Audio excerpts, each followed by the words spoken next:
Tutto pronto al Doc Night Live in diretta dallo studio 1 di Radio Doc. E allora presentiamo i nostri protagonisti della serata.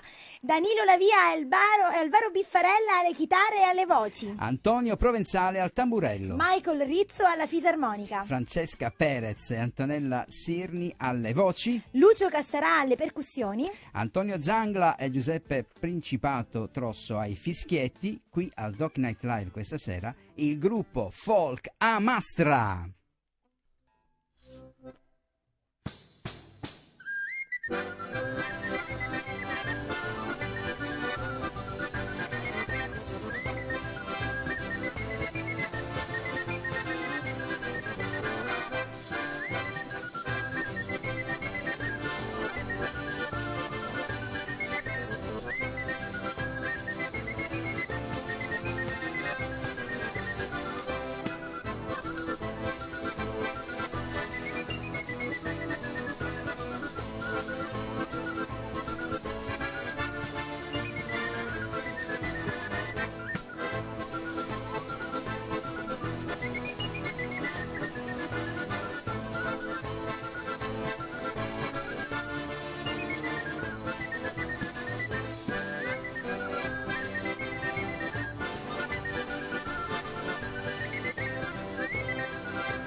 Eccoci in